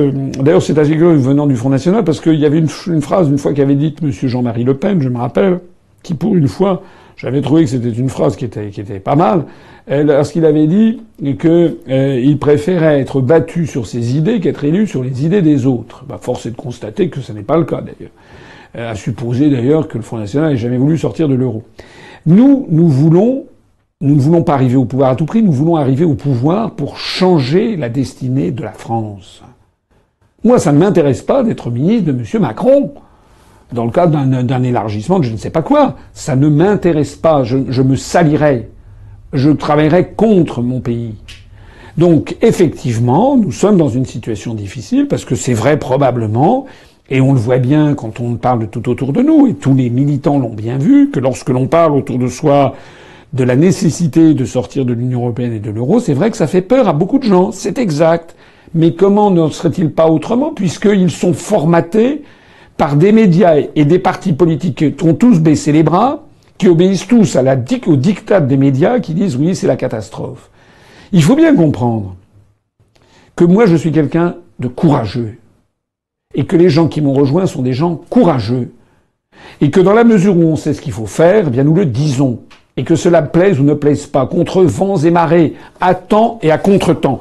Si l'on avait fait un sondage en décembre 1940, auprès des Français, il y aurait eu probablement 98% des Français qui auraient approuvé Pétain, et il y aurait peut-être eu 1%, même pas, qui aurait approuvé De Gaulle. C'est la réalité parce que les Français disent non, on va pas recommencer la guerre, on a été vaincus par les Allemands. Qui avait raison au bout du compte? Donc c'est la même chose. Il ne faudra pas compter sur moi pour faire évoluer la charte fondatrice, ni même d'ailleurs les éléments constitutifs de l'UPR, puisque je rappelle que dans l'association UPR dont j'ai déposé les statuts à la préfecture de police de Paris en 2007, il est précisé la sortie de l'Union européenne et de l'euro, c'est les objectifs centraux du mouvement. Voilà. Donc, je comprends, enfin j'ai du mal à comprendre à vrai dire, mais je peux comprendre que des gens, parmi nos adhérents, parmi nos sympathisants, soient fatigués, lassés, vaincus par le découragement et se disent, après plusieurs années maintenant, on n'y arrive pas. Quand je parle à mes collègues de travail, à ma famille, etc., il y a beaucoup de gens qui disent « Ah non, on peut pas sortir de l'Union européenne et de l'euro, donc il faudrait changer ». À ce moment-là, je leur dis désolé, mais ça veut dire que vous n'avez plus votre place à l'UPR. C'est comme si quelqu'un était allé voir De Gaulle en 1941 ou 42 en disant ben oui, finalement on n'y arrivera pas, donc il faut être pour une autre Europe hitlérienne. De Gaulle leur a dit ben désolé, vous n'avez plus votre place dans la résistance. C'est aussi simple que ça. Voilà. Donc ce qu'il faut voir aussi au passage, c'est que nous avons un combat de titans à mener, parce que nous sommes en guerre face à une oligarchie qui a mis la main sur les médias de communication. Le problème qu'il y a en France, comme dans les pays du sud de l'Europe, c'est qu'il n'y a pas la diversité d'opinion qui existe, par exemple, au Royaume-Uni. Je rappelle qu'au Royaume-Uni, par exemple, au moment du Brexit, il y avait la moitié, en gros, des médias qui appelaient à voter pour le Brexit. Je rappelle qu'au Royaume-Uni, il y avait plus de 300 chefs d'entreprise qui ont appelé à voter en faveur du Brexit. Je rappelle que dans les pays scandinaves, une partie importante de l'establishment ou bien des grands médias est contre l'appartenance à l'Union européenne et à l'euro. Le problème que nous avons en France, c'est un problème de totalitarisme. J'utilise le mot à dessein, c'est-à-dire que la totalité des partis politiques, sauf l'UPR, des grands médias, des syndicats, de la quasi-totalité des syndicats, la totalité des chefs d'entreprise, la quasi-totalité des relais médiatiques, philosophiques, etc., ont abdiqué devant cette pensée unique. La France est un pays où on n'a pas le droit de vouloir sortir de l'Union européenne dans la pensée dominante. C'est une anomalie complète. Regardez ce qui se passe au Royaume-Uni, ce qui se passe en Norvège, en Islande, en Suède, en Finlande, au Danemark, aux Pays-Bas. C'est une anomalie complète. En Pologne, en République tchèque, en Hongrie. C'est une anomalie complète qu'il y a en France. Je ne me résoudrai pas à ce musellement de la pensée politique en France et à cette interdiction de penser ce qui de toute façon va arriver, c'est la destruction de l'Union européenne. Alors nul ne sait le jour ni l'heure. Je rappelle que la grande société de futurologie et d'intelligence économique Stratford aux États-Unis, qui est la principale, a prévu que l'Union européenne, de toute façon, allait se disloquer. Alors effectivement, eh bien, il faut continuer encore notre travail de bénédictin, notre travail de formation.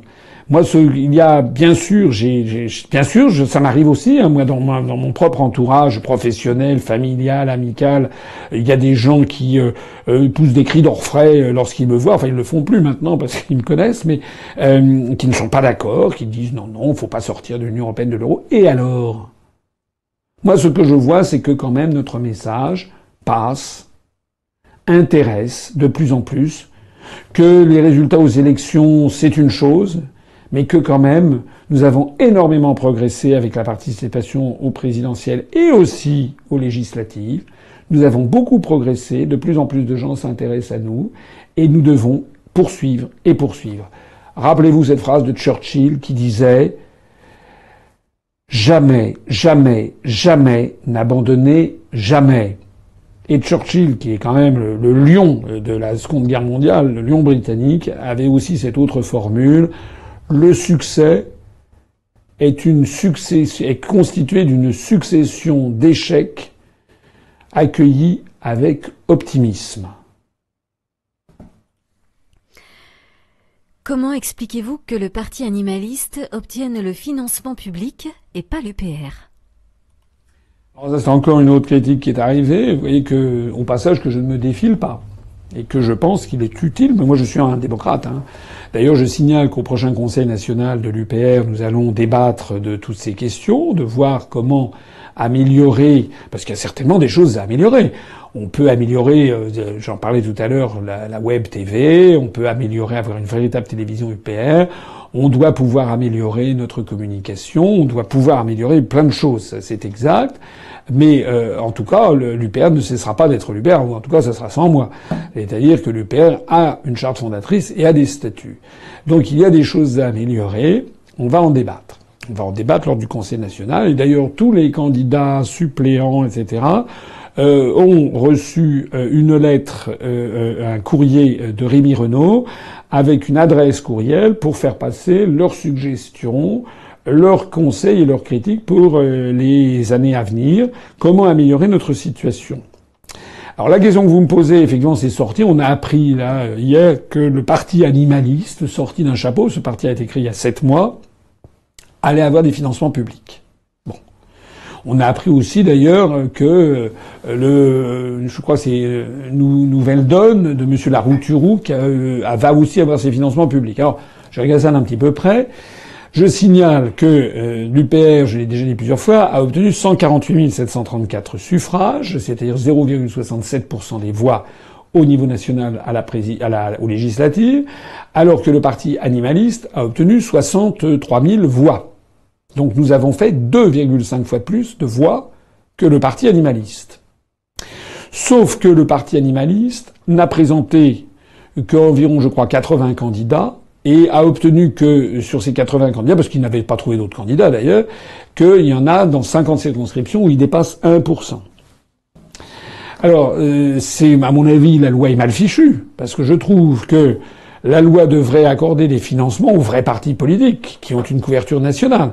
Par exemple, plutôt que de dire 50 circonscriptions où on dépasse 1%, il devrait y avoir, par exemple, au moins, je ne sais pas, au moins 100 000 voix obtenues au niveau national avec des candidats dans 2/3 des circonscriptions. Sinon, il y a un effet de seuil terrible. Par exemple, nous, on avait, voilà, je crois que je le disais tout à l'heure, alors ce seuil de 1% est un peu ridicule. Je pense qu'un parti comme le nôtre, qui est présent dans 574 circonscriptions et qui fait une moyenne de 0,67, mérite davantage, avec ses 148 000 suffrages, d'obtenir des financements publics que le parti animaliste, qui n'a été présent que dans 80 des circonscriptions, c'est-à-dire dans 15% des circonscriptions, et qui s'est focalisé pour obtenir plus de 1% dans 50 circonscriptions. Alors j'ajoute par ailleurs, s'agissant du parti animaliste, que moi je suis un peu consterné. J'invite ceux que ça intéresse à aller regarder le site. Bon, voilà, ils n'avaient pas de campagne. Ils n'ont pas fait de campagne. On n'a pas vu les candidats, je crois, en tout cas là où ils se présentaient, pratiquement pas. Simplement, ils avaient une affiche avec une photo de chat. Un petit chat, voilà. Je rappelle d'ailleurs au passage que sur Internet, il y a des vidéos avec des petits chats qui jouent avec des pelotes de laine et qui font 4 millions, 6 millions de vues, 8 millions de vues, voilà. Moi, on va voir ce qui se cache derrière ce parti animaliste. Moi, j'exclus pas que ce soit une escroquerie complète. Voilà. Mais qu'est-ce que vous voulez que je vous dise, moi? C'est pas l'UPR, ça. Ce programme, le programme du parti animaliste, c'est le bien-être animal. C'est une cause très respectable. D'ailleurs, ça figurait sur notre profession de foi. Il y a des choses comme ça. Mais enfin, le parti animaliste n'a rien à dire, ni sur le chômage des Français, ni sur le bombardement des Syriens, des Libyens, ni sur le SMIC. Le parti animaliste ne dit pas un mot sur l'augmentation constante de la délinquance et de l'insécurité. Le parti animaliste ne dit rien sur, en fait, tout ce qui intéresse la vie des Français, quoi. C'est pas le parti animaliste, c'est le parti minimaliste, en fait. Bon, voilà, c'est comme ça. Moi, je pense que les gens qui ont voté pour le parti animaliste, il y en a qui, à mon avis, ont dû se dire, bah tiens, c'est derrière ce lait, c'est la classe politique, ça va les ennuyer, ça va les embêter. Plutôt que de m'abstenir ou de voter nul, je vais voter pour un truc, je vais voter fun, je vais, comme on dit maintenant, c'est-à-dire je vais voter pour le parti animaliste, voilà. Mais tout le monde a bien compris que ce parti animaliste n'est pas capable d'accéder au pouvoir, n'est pas capable d'avoir une politique. Voilà, on fait pas un parti sur le bien-être animal et sur l'adoption des chats. Non, faut quand même pas se moquer du monde. Voilà, ça prouve au passage cette affaire qu'il y a quand même quelque chose qui va plus dans la société politique française et dans la société française tout court. Voilà, c'est ça qui est extrêmement regrettable. Quant à Nouvelle Donne, alors là, ils ont fait 23 000 suffrages. Comment est-ce qu'ils ont les 1%? Parce qu'ils se sont accoquinés avec un parti qui est Région de France ou je sais pas quoi. Ce sont des régionalistes, des crypto-indépendantistes d'ailleurs qui se cachent là-dedans. Donc c'est une espèce de syndicat de placement. Voilà. Ben, nous on n'a pas fait ça. Voilà.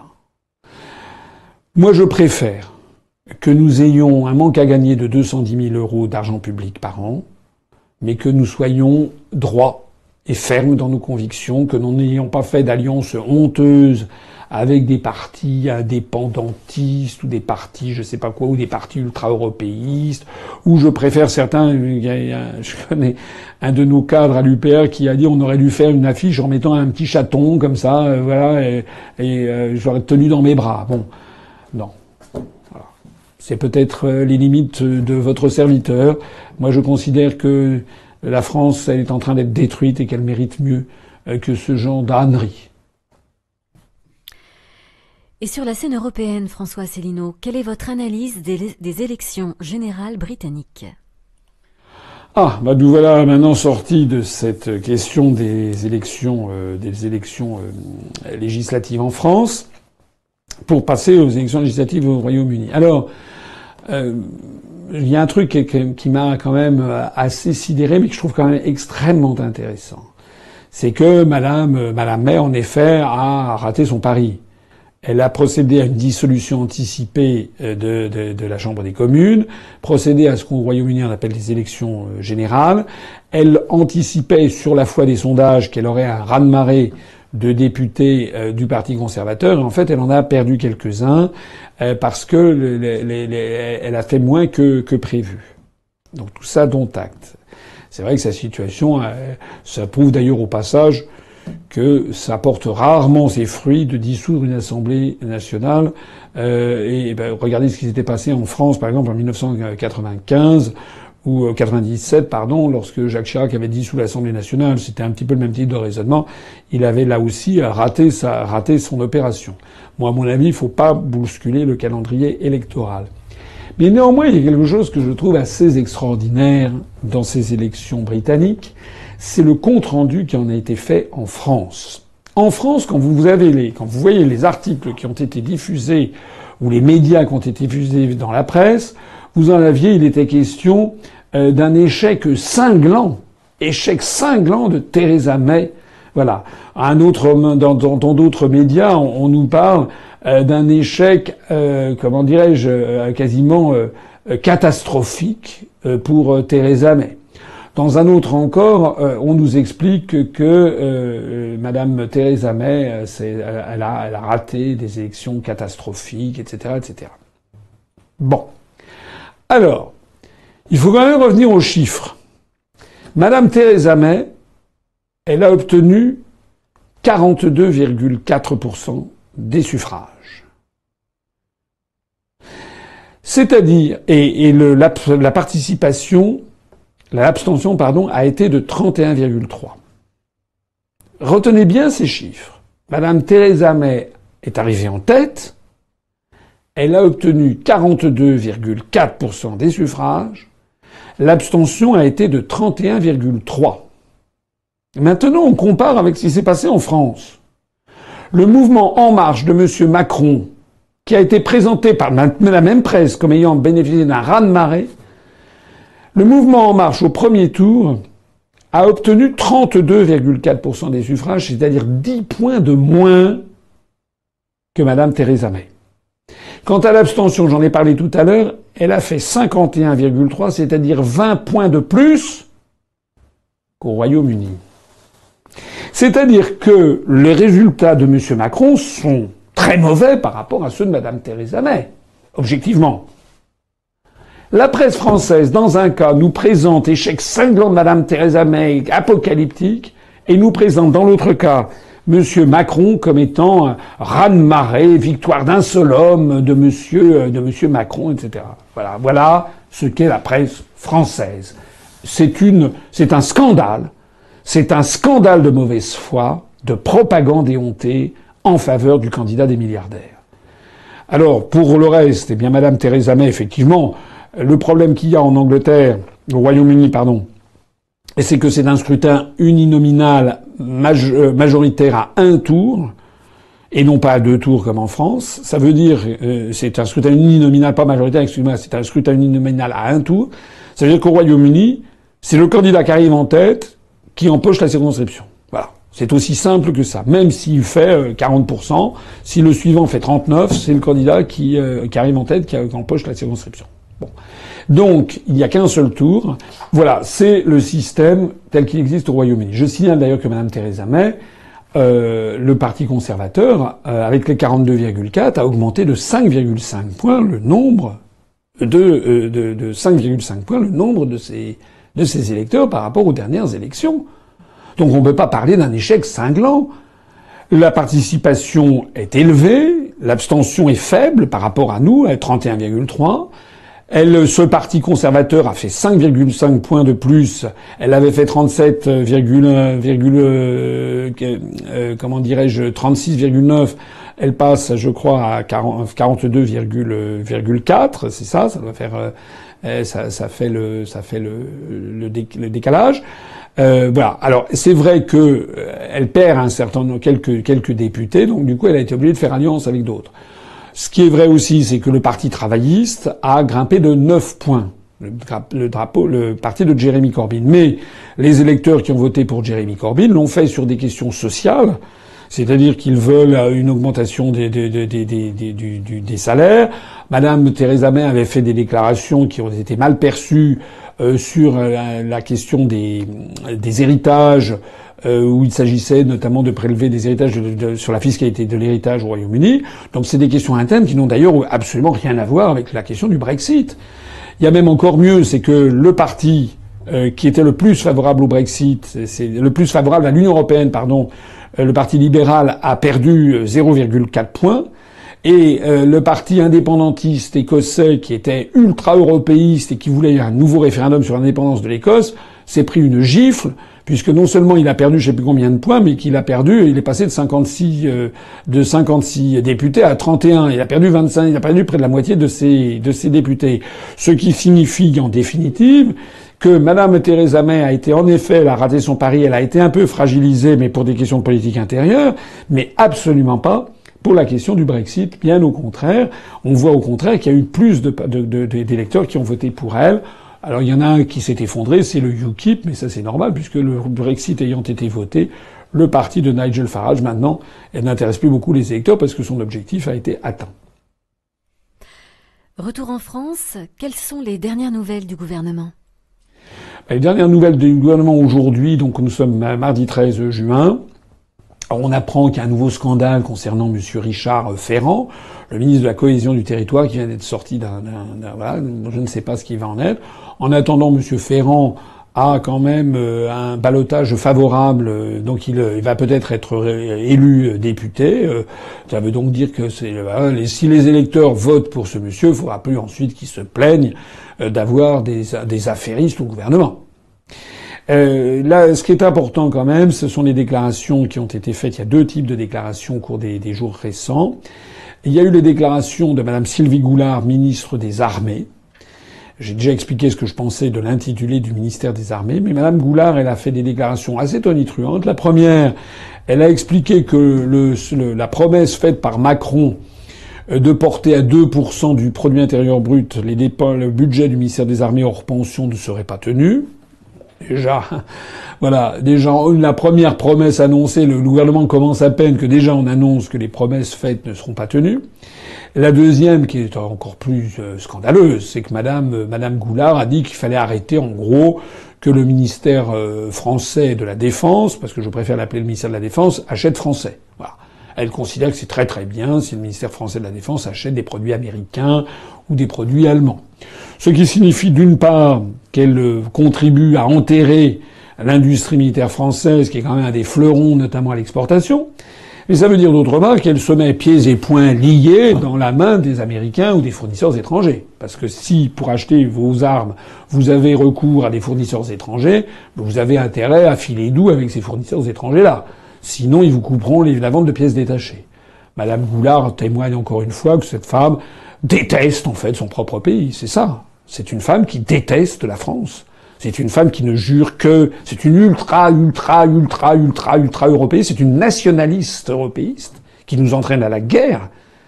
Elle est exactement... C'est une cocardière bleue aux étoiles d'or, cette femme, qui déteste la France et qui est prête à nous livrer comme ça, pieds et poings liés, devant l'oligarchie financière et les Américains, tout ça avec la bénédiction de M. Macron, bien entendu.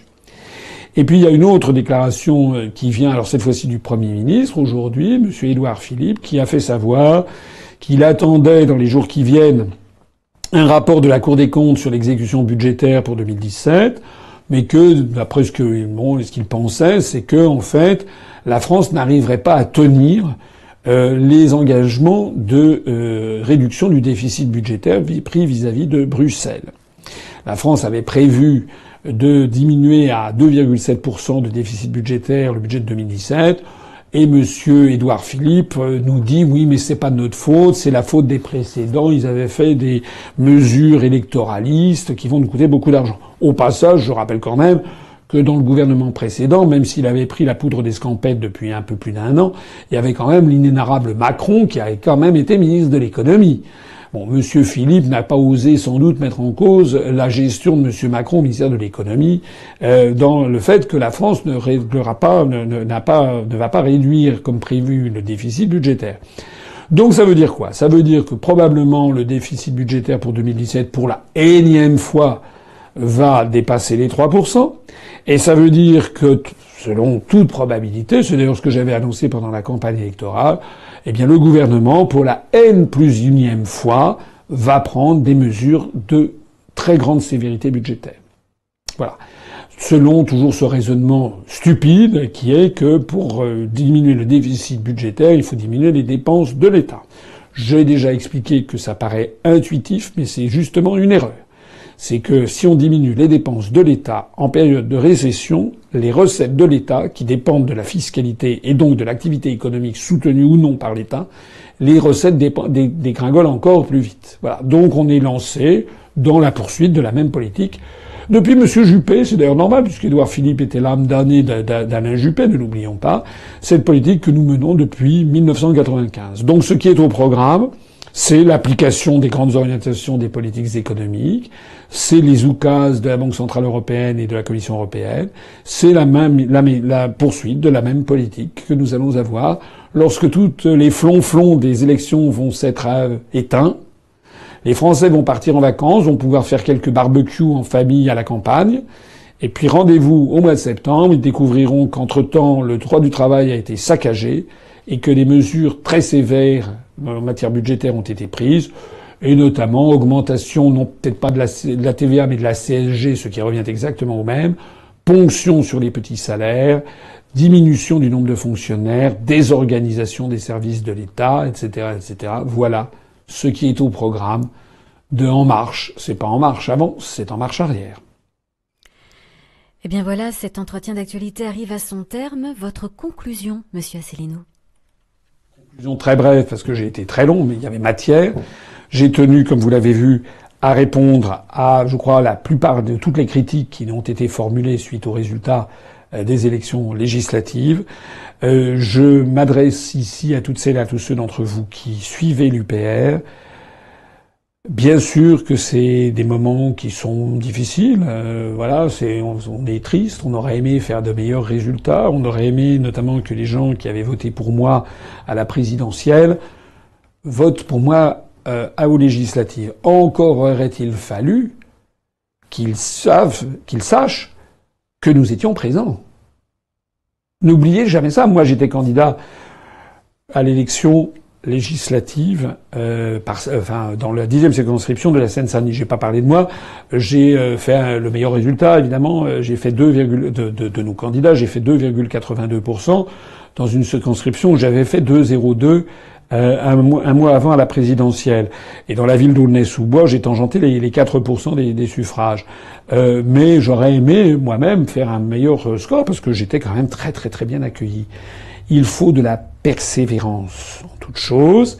Il faut de la persévérance, de la persévérance et de la persévérance. Et il faut aussi ne pas baisser les bras et savoir mettre la main à la pâte, y compris financièrement. Donc ici, je vais commencer à souhaiter des bonnes vacances pour ceux d'entre vous qui partaient à partir de la mi-juin en vacances. Progressivement, nous allons un peu à ralentir le rythme de ces entretiens d'actualité ou de ces directs. J'en ferai encore avant le mois de juin et j'en ferai certainement encore au mois de juillet. Mais avant de partir pour l'été, je voudrais dire ici un message d'espoir et de confiance. Nous avons eu un long chemin, mais au bout du compte, c'est nous qui détenons la vérité. Et nous allons voir ce qui va en être à l'automne lorsque les Français vont découvrir avec effroi qu'ils ont la même politique que Sarkozy et que Hollande en pire. J'ai une demande à faire. Puisque nous n'avons pas la moyen d'obtenir les financements publics, il faut qu'on trouve les financements d'une autre façon. Nous allons, au cours des jours et des semaines qui viennent, augmenter considérablement l'activité de la boutique UPR. On va mettre en ligne beaucoup plus de produits, on va faire des innovations. On va également faciliter les versements de dons par prélèvement automatique, ce qui existe mais c'est insuffisamment connu. On va améliorer le système. Et je voudrais ici m'adresser à toutes celles et à tous ceux d'entre vous qui comprenez la gravité du moment. Vous voyez que l'UPR reste toujours droite, quels que soient les aléas des événements. Je vous demande d'adhérer. D'ailleurs, depuis le résultat des élections législatives, nous avons eu pas mal d'adhésions qui sont parvenues, comme quoi il y a quand même des gens en France qui ont de l'intelligence et du cœur. Donc, adhérez à notre mouvement, faites-nous des dons, faites-nous des cotisations. Vous savez que si vous payez l'impôt sur le revenu, vous pourrez déduire les 2/3 de votre impôt l'année prochaine, lorsque vous aurez reçu les reçus fiscaux. Voilà. Je conclus toujours un petit peu de la même façon, mais c'est important. Si au lieu d'avoir, là nous sommes passés de 14 000 à 28 000 adhérents en l'espace de 6 mois. On a doublé au cours des 6 premiers mois de l'année 2017 ce que nous avions mis 10 ans à bâtir. Je ne sais pas si vous vous rendez compte. Eh bien, si au lieu d'avoir 28 000 adhérents, alors que j'ai eu 332 000 électeurs, si on avait 100 000 adhérents, je peux vous assurer que d'ores et déjà, les médias ne peuvent plus vraiment faire le silence sur nous. Mais si on avait 100 000 adhérents, si on devenait le premier parti en nombre d'adhérents, on changera les choses. C'est la raison pour laquelle je veux bien être le lampiste sur lequel tout le monde tire lorsqu'il y a des mauvais résultats. D'ailleurs, tout le monde ne tire pas. En fait, c'est une toute petite minorité qui a fait quelques critiques très féroces. La grande majorité soutient non seulement moi, mais le Bureau national et toute l'équipe de campagne. Mais si vous croyez dans notre projet collectif, eh bien, il faut que vous preniez en main tous autant que vous êtes, tous autant que nous sommes, comme je l'ai fait moi-même. Et il faut donc prendre la décision, enfin, d'adhérer et de faire adhérer vos proches et de poursuivre ce travail de sape inlassable qui est le nôtre, ce travail de sape de l'oligarchie, ce travail d'éducation populaire. Je vous remercie de la confiance que vous faites à l'Union populaire républicaine. Vive la République et vive la France. Retrouvez nos analyses, nos propositions, adhérez ou faites un don sur upr.fr. Retrouvez-nous aussi sur Facebook pour partager des idées et participer au direct. Twitter pour suivre les réactions de François Asselineau au jour le jour. YouTube pour ne rater aucune de nos vidéos. Pour nous aider à rétablir la démocratie, poussez-nous, abonnez-vous, partagez.